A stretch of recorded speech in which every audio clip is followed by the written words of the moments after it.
Hello guys! So, gusto ko lang i-share sa inyo yung pag-set up ko sa Facebook ng kapatid ko. So, siniset up ko siya kahit wala pa siyang PIN number.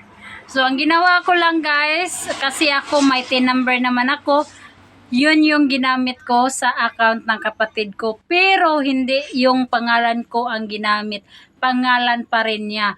Sabi nila hindi daw pwede, dapat daw pangalan ko yung nilagay ko doon sa pag-set up dahil PIN number ko naman daw yung ginamit.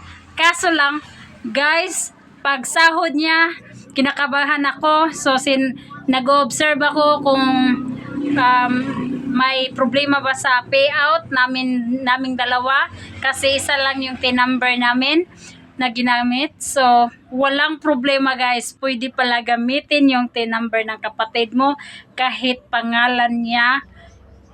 Kahit, halimbawa, ikaw yung may PIN number, tapos siya walang PIN number, tapos pinagamit mo yung PIN number mo, at tapos pangalan pa rin niya yung ginamit, okay lang guys, makapag-payout ka pa rin ng sahod yung dalawa. So, walang problema, walang sabit.